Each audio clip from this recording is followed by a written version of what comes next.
गुरुग्राम के roadways depot में 50% बसें बिना मेंटेनेंस के धूल फांक रही हैं।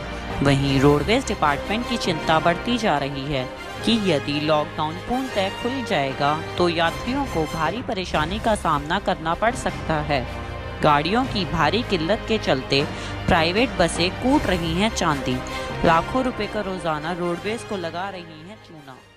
में ऐसा है नहीं, क्योंकि रोडवेज बेसिकली एक सरकारी सेवा है जो हम पब्लिक को ज़्यादा से ज़्यादा हम मुहैया करा रहे हैं।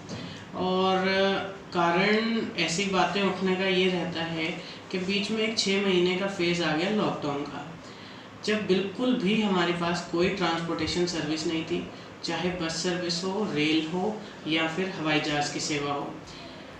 खोलना बस सर्विस को एक फेज्ड मैनर में होता है। जिस तरीके से पहले प्राइवेट ऑपरेटर्स के पास तो अपनी पूरी शय है कि मैं अगर एक दिन में 100 बसें चलाना चाहता हूँ तो मैं एक ही दिन में शुरू कर सकता हूँ। यहाँ हम एक दिन में सारी बसें इसलिए नहीं चला सकते क्योंकि हमें स्टेट गवर्नमेंट से परमिशन चाहिए। वहीं बसों की भारी कमी को देखते हुए रोडवेज यूनियन द्वारा करीबन 225 बसों की डिमांड परिवहन मंत्री से की गई है ताकि यात्रियों को ज़्यादा से ज़्यादा सुविधा उपलब्ध की जा सके। आज गुरुग्राम डिपो की हालत काफ़ी खस्ता है।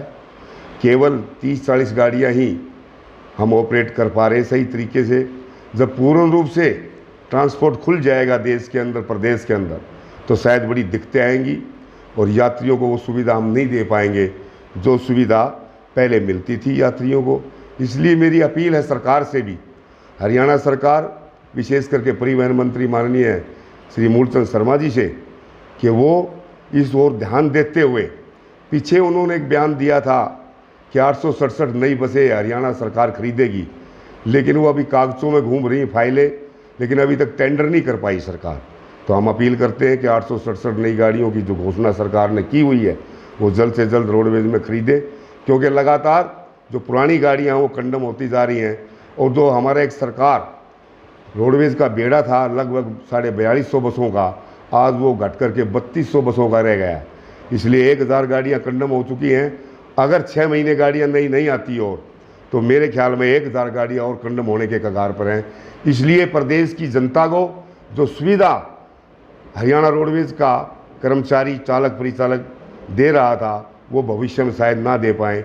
इसलिए हमारी मांग है सरकार से कि वो सरकार के बेड़े में नई बसें खरीद करके सरकार बसें बनाने का काम करे ताकि प्रदेश की जनता को अच्छी सुविधा ट्रांसपोर्ट की मिल सके। गुरुग्राम की वर्कशॉप में सामान लगभग शून्य के बराबर है।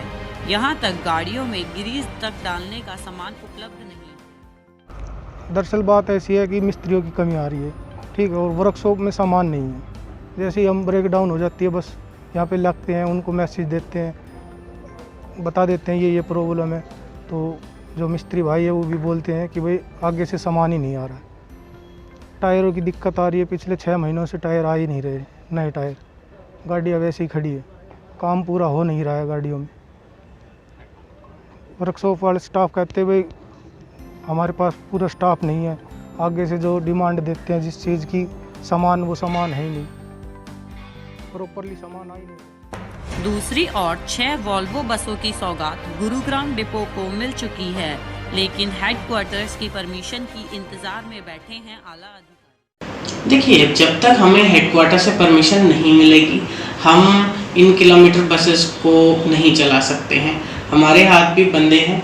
हेडक्वार्टर से हमारे को परमिशन आ जाए कि भाई आप इन बसेस को चलाइए, हम डेफिनेटली उनको चलाने की वो हरी झंडी दे देंगे, लेकिन जब तक हेडक्वार्टर्स हमें अलाउ नहीं करेंगे वी कैन नॉट प्रोसीड। वहीं रोडवेज यूनियन द्वारा एक मीटिंग आयोजित कर सरकार से स्टाफ व वर्कशॉप में तुरंत सामान उपलब्ध कराने की मांग की गई। वहीं यूनियन के स्टेट प्रेसिडेंट ने खट्टर सरकार को इसका जिम्मेदार ठहराया। कर्मचारियों रोडवेज की बात करें, आज हमारे जो जनसंख्या है उसके हिसाब से 10,000 प्लस हमारे बेड़े के अंदर होने चाहिए, लेकिन हमारे बेड़े के अंदर मात्र ऑन रिकॉर्ड 3700 बसें हैं, जिसमें से 3,3200 बसें ऑन रूट हैं।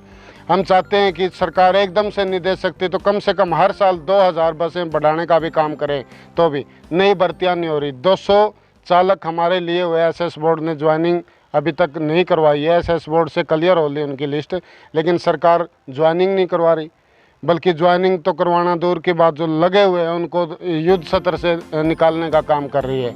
खट्टर सरकार और मोदी सरकार आए दिन कर्मचारी, मजदूर और किसान पे ऐसा व्यवहार कर रही है। तो हम आज गुड़गांव आने का हमारा मकसद और मीटिंग करने का हमारा मकसद यही था।